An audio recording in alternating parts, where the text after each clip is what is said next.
आप सभी को जय मसीह की। मैं आशा करती हूँ आप सभी बहुत अच्छे होंगे, खुश होंगे, प्रभु में आनंदित होंगे।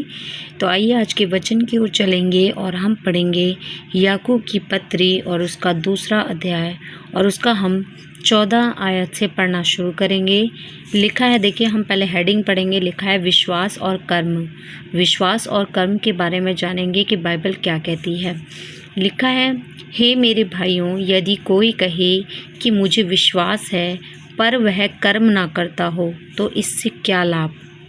हालेलुया। परमेश्वर का वचन हमें बता रहा है कि यदि कोई कहे कि मुझे परमेश्वर पर विश्वास है और वो कर्म ना करता हो तो इससे क्या लाभ। क्या ऐसा विश्वास कभी उसका उद्धार कर सकता है। यदि कोई भाई या बहन नंगे उघाड़े हों और उन्हें प्रतिदिन भोजन की घटी हो और तुम में से कोई उनसे कहे कि कुशल से जाओ, तुम गर्म रहो और तृप्त रहो, पर जो वस्तुएं देह के लिए आवश्यक हैं वह उन्हें ना दे तो क्या लाभ। हालेलुया। देखिए परमेश्वर हमें यही सिखाना चाहते हैं कि यदि हम विश्वास रखते हैं कि परमेश्वर कार्य करते हैं, परमेश्वर हमारे साथ हैं और हम उसके साथ कोई एक्ट नहीं करते, कोई काम नहीं करते, तो परमेश्वर कहते हैं कि इससे क्या लाभ। वैसे ही विश्वास भी यदि कर्म सहित ना हो तो अपने स्वभाव में मरा हुआ है। हालेलुया। परमेश्वर का वचन कहता है कि वरन कोई कह सकता है कि तुझे विश्वास है और मैं कर्म करता हूँ, तो तू अपना विश्वास मुझे कर्म बिना तो दिखा और मैं अपना विश्वास अपने कर्मों के द्वारा तुझे दिखाऊंगा। तुझे विश्वास है कि एक ही परमेश्वर है, तू अच्छा करता है। इस प्रकार से जिस प्रकार से हम विश्वास रखते हैं कि एक ही परमेश्वर, इस प्रकार से दुष्ट आत्माएं भी विश्वास रखती हैं और वो परमेश्वर से थरथराती हैं। परमेश्वर का वचन कहता है कि पर हे निकम्मे मनुष्य, क्या तू ये भी नहीं जानता कि कर्म बिना विश्वास व्यर्थ है।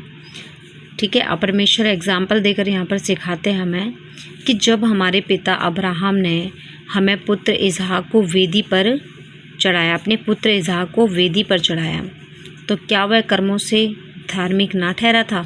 देखिए जब परमेश्वर के दास अब्राहम ने और परमेश्वर की बात को सुना, ठीक है, परमेश्वर ने उनकी परीक्षा ली, परमेश्वर ने उनको कहा है ना अपने बेटे को वेदी पर चढ़ाने के लिए, तो उसने एग्री कर लिया और वो तुरंत अपने बेटे को लेकर के वेदी पर चढ़ाने के लिए ले गया, लेकिन उसे विश्वास था परमेश्वर के ऊपर। हालेलुया। तो वैसे ही लेकिन उसने विश्वास के साथ साथ उस कार्य को भी किया जो परमेश्वर ने उसे कहा था।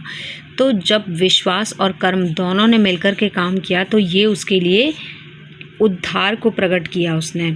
ठीक है। तो परमेश्वर का वचन हमें कहता है कि तूने देख लिया कि विश्वास ने उसके कर्मों के साथ, कामों के साथ मिलकर प्रभाव डाला और कर्मों से विश्वास सिद्ध हुआ और पवित्र शास्त्र का यह वचन पूरा हुआ। अब्राहम ने परमेश्वर का विश्वास किया और वह उसके लिए धर्म गिना गया और वह परमेश्वर का मित्र कहलाया। हालेलुया। इस प्रकार तुमने देख लिया कि मनुष्य केवल विश्वास ही से नहीं वरन कर्मों से भी धर्मी ठहरता है। मतलब जब हमें परमेश्वर के ऊपर विश्वास होता है तो हमें काम भी करना है। जैसे हमें बाइबल पढ़नी है, वचन पढ़ना है, अगर हम ये काम नहीं करते और हम सिर्फ बोलते हैं कि हमें तो परमेश्वर पर विश्वास है बस, और ना ही वो परमेश्वर की आराधना करते हैं, ना ही वो संडे को चर्च जाते हैं, ना ही वो प्रार्थना करते हैं, ना ही वो संगति रखते हैं, तो परमेश्वर का वचन कह रहा है कि जिस प्रकार से तुम परमेश्वर पर विश्वास रखते हो इसी प्रकार से शैतान भी, दुष्ट आत्माएं भी परमेश्वर को जानती हैं और थरथराती हैं। तो ये कोई बड़ी बात नहीं है।